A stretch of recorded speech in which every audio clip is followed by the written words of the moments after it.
Unggahan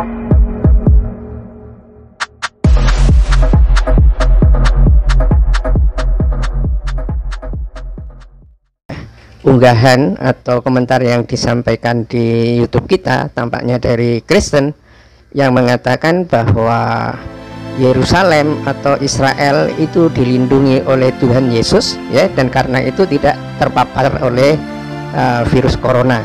Ini adalah pernyataan yang dibuat oleh komentator yang tampaknya dari Kristen, dan karena itu saya mencoba sekali lagi untuk menelusuri media-media milik Israel sendiri, antara lain adalah Jerusalem Post, kemudian juga Yediot Ahronoth, Haaretz, kemudian Time of Israel.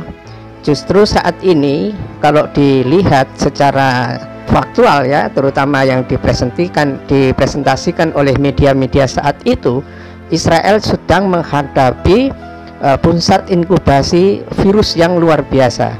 Ya, data terakhir menunjukkan bahwa hari ini Israel itu menderita pukulan yang sangat mematikan karena negara yang sekecil itu sekarang sudah terjangkit sekitar 6.200 orang, ya, yang mati 31. 2 hari yang lalu atau 3 hari yang lalu baru 4.000. Jadi peningkatannya sangat tajam itu. Dan berita-berita terakhir menunjukkan bahwa Menteri Kesehatan sendiri, Litzman, beserta istrinya itu sekarang sudah dinyatakan positif kena virus corona ini, ya.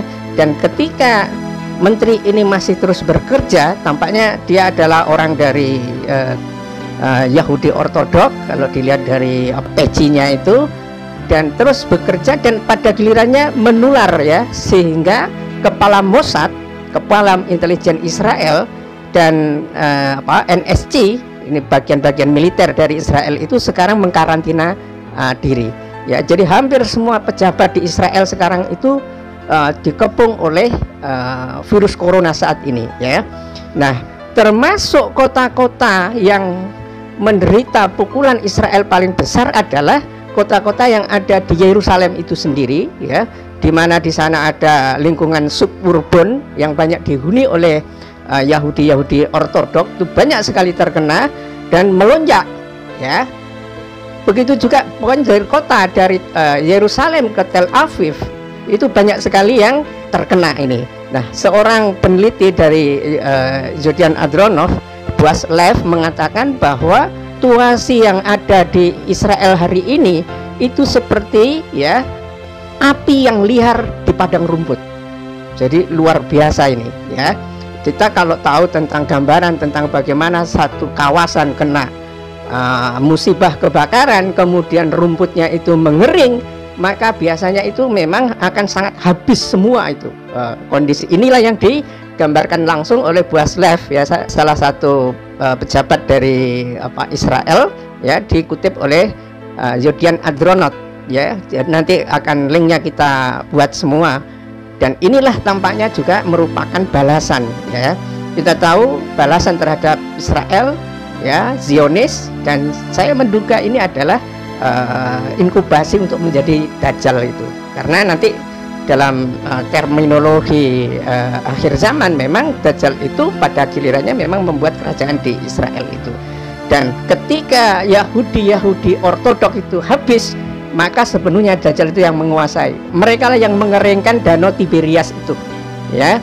Danau Tiberias yang yang menjadi indikasi tentang mengeringnya Danau Tiberias itu adalah indikasi tentang dekatnya umat manusia dengan hari akhir zaman itu. Dan memang inilah kekejaman Israel yang luar biasa, gitu, ya. Kalau kita tahu, pemirsa yang berbahagia, saat ini misalnya wilayah-wilayah Palestina di mana-mana orang Arab Palestina itu masih tinggal, itu sudah terpisah sama sekali antara Ramallah dengan jalur Gaza. Banyak yang mengatakan bahwa jalur Gaza hari ini adalah penjara terbuka bagi Israel, ya, dikepung dari manapun oleh Israel, ya.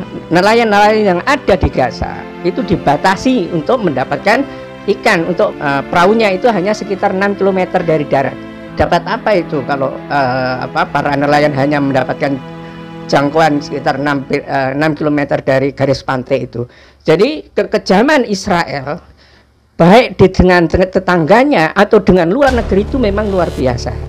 Ya, ini sekedar untuk memberikan respon. Jadi orang-orang yang belum membaca tentang situasi Israel, nampaknya ini dari komentator-komentator Kristen, nanti akan saya tunjukkan video-videonya atau media-media online-nya yang bisa diakses dengan mudah.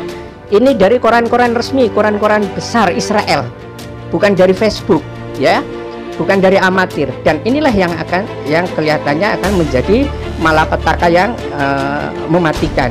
Ya, bagaimana bisa ya ketika sebuah pemerintahan, bahkan Benyamin Netanyahu sendiri sudah dinyatakan sudah dites coronavirus ini, hanya saja memang kabarnya masih negatif itu. Karena apa? Orang terdekatnya itu sudah positif kena coronavirus, dan Menteri Kesehatan sudah positif kena coronavirus beserta istrinya, dan itu membuat kepala Mossad, kepala NSC, semuanya akhirnya menghadapi tes coronavirus ini, ya.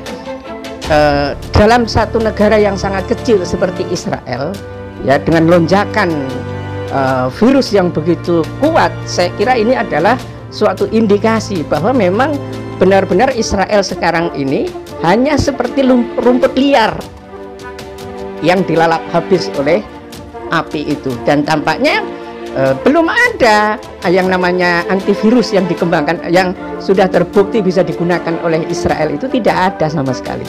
Semuanya kebingungan ini Israel ini, ya. Dan ketika dia mencoba untuk memberikan batasan terhadap Kristen Ortodok, maka yang akan terjadi kemudian adalah kekerasan horizontal antara bukan Kristen Ortodok, Yahudi Ortodok maksud saya. Itu akan terjadi kekerasan horizontal, ya. Kita tahu bahwa Yahudi Ortodok ini betul-betul anti teknologi, ya, dan sistem penjelasnya hanya didasarkan pada kitabnya itu, termasuk kitab Talmud itu, ya.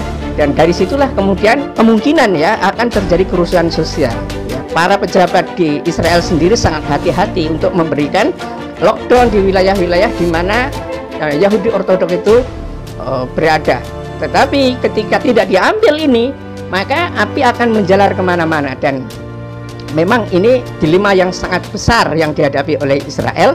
Dan ini saya kira nggak apa-apa, biarkan aja Israel menghadapi situasi seperti ini, ya. Kita tidak rugi sama sekali. Tanpa Israel, tanpa Zionis, dunia akan menjadi tenang itu, ya. Dan saya yakin bahwa dengan informasi-informasi yang kita berikan ini, sebetulnya saya sendiri punya maksud supaya kita semua bisa merenung, ya. Jadi kalau sebuah negara diperintah oleh pemerintahan yang zalim, menindas rakyatnya, korupsi dan lain sebagainya, itu tinggal tunggu kehancuran saja, gitu loh. Ya, ini supaya kita merenungkan bersama-sama, ya. Apa yang dialami oleh Israel, ya, itu juga dihadapkan pada situasi yang berkembang di Italia, seperti yang baru saja saya sampaikan, juga di Amerika. Dan ini semua menandakan bahwa betul-betul kalau lihat kita berpikir by data, ya, dengan data yang ada, memang virus corona ini betul-betul menyasar kepada orang-orang yang zalim. Nyaris tidak ada yang lolos. Ini saya tidak, sekali lagi saya tidak tahu persis apakah ini layak disebut sebagai tentara Allah, tapi saya katakan ini adalah peringatan yang keras dari Allah. Adanya virus ini adalah peringatan yang keras dari Allah Subhanahu wa Ta'ala. Tinggal reaksinya dari manusia itu seperti apa, ya. Sama seperti zaman Nabi Musa dulu, ya. Pemimpin yang zalim diingatkan dulu, ya, dengan berbagai wabah, bahkan darah, ya. Bagaimana bisa darah bisa diadal di mana-mana, di Sungai Nil itu merah jadi darah. Itu adalah peringatan dulu. Dan kalau tetap membandel, ini bukan satu-satunya peringatan.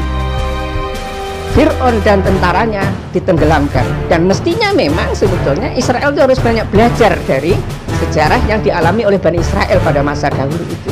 Tetapi sekali lagi, memang Israel yang ada sekarang adalah Israel Zionis, yang tidak merupakan keturunan langsung dari Yakub atau dari Israel itu sendiri. Jadi Israel itu adalah nama lain dari Nabi Yakub, tetapi dia beragama Yahudi dan disebut sebagai Yahudi Ashkenazi, Yahudi suku ke-13, ya, atau sering kita sebut sebagai Yahudi Zionis. Inilah beban berat yang tampaknya harus disanggah oleh Israel, dan rasakan peringatan ini. Mudah-mudahan orang semua yang melakukan kezaliman terutama bisa merenungkan bahwa ini betul-betul peringatan keras dari Allah Subhanahu wa Ta'ala. Dan karena itu baiknya kita tunduk dan patuh terhadap apa yang diperintahkan Allah, menjauhi larangannya, dan kemudian juga jangan menindas, jangan mengorupsi uang rakyat, ya. Itu betul-betul dosa yang sangat berat gitu. Dan tampaknya apa yang dihadapi oleh Israel pada saat ini baru inkubasi, ya, belum terjadi ledakan. Mungkin beberapa minggu ke depan ini akan terjadi ledakan yang cukup besar di Israel itu. Billahi taufiq wal hidayah. Assalamualaikum warahmatullahi wabarakatuh.